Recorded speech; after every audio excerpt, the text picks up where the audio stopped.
Bienvenue dans ce nouveau numéro de l'invité de la rédaction sur Midi 1 et merci de nous rester fidèles. Le chômage et la fragilité de l'emploi des jeunes demeurent des préoccupations majeures en Afrique. Aujourd'hui, la transformation digitale présente de nombreuses opportunités pour l'employabilité des jeunes Africains. Avec un taux élevé de pénétration du téléphone mobile, une couverture importante du service Internet et une avancée dans le commerce électronique, notre continent offre de nouvelles perspectives d'emploi florissants pour sa jeunesse. En effet, l'univers digital offre une pléthore de nouveaux métiers qui ne demandent qu'à être exploités. Pour avoir un éclairage sur les nouveaux métiers du numérique et du digital, nous sommes avec Mohamed Ciss, Social Media Manager. Merci d'avoir accepté notre invitation. Merci beaucoup pour l'invitation.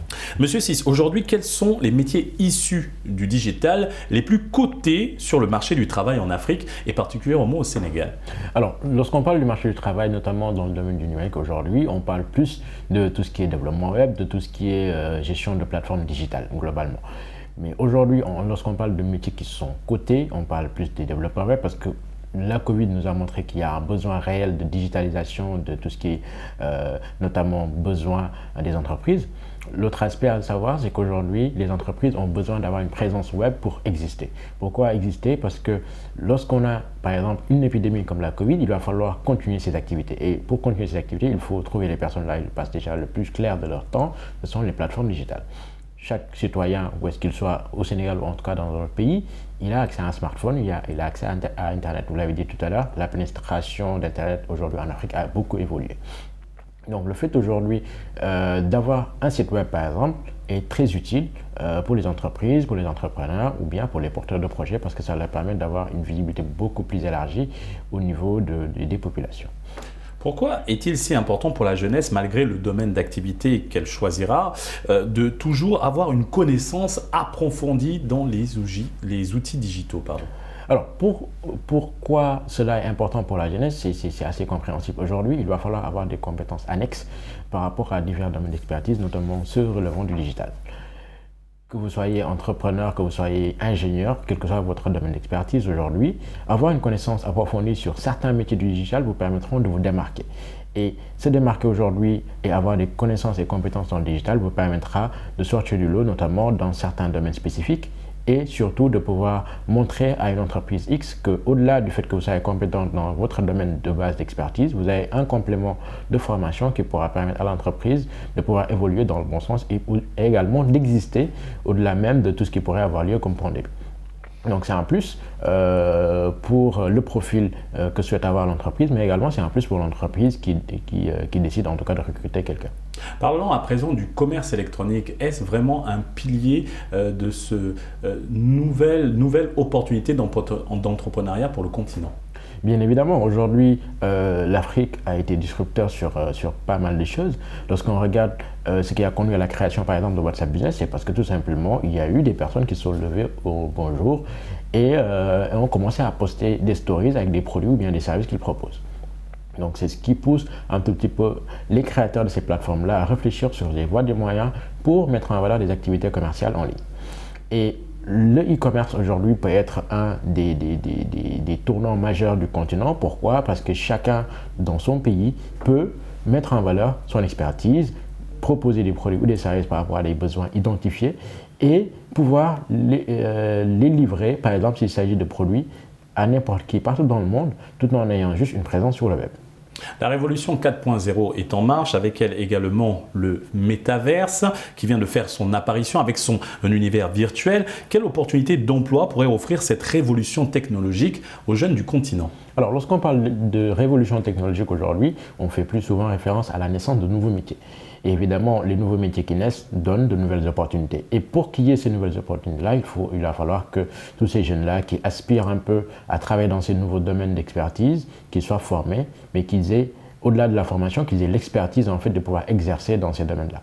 Et pour moi, aujourd'hui, au-delà de ce qui se fait en termes de formation, il va falloir faire développer chez les jeunes de nouvelles passions, de nouvelles envies d'accord, de pouvoir évoluer dans ce sens-là, mais surtout que ces nouveaux métiers-là puissent servir de tremplin à tous ces jeunes chercheurs d'opportunités, mais également à ces jeunes qui aujourd'hui aspirent à une reconversion professionnelle. En termes d'opportunités, quels sont les atouts de l'industrie digitale pour l'entrepreneuriat sur le continent?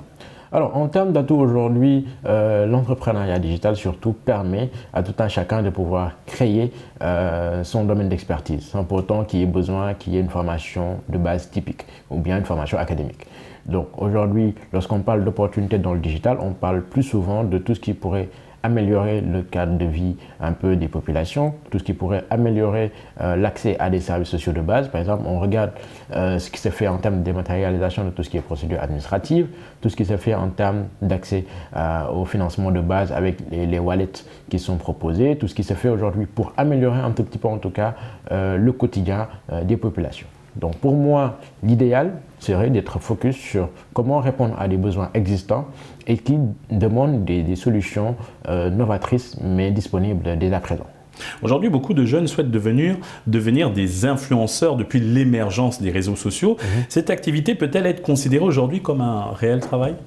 Oui, être influenceur, pour moi, c'est un travail à temps plein d'ailleurs. Pourquoi? Parce qu'à la base, avant même d'être influenceur, il va falloir être un créateur de contenu reconnu et réputé. Donc lorsqu'on crée du contenu pour une communauté, on concourt à aider une communauté à évoluer, dans le bon sens bien sûr. Et le contenu qu'on crée nous est propre en fait.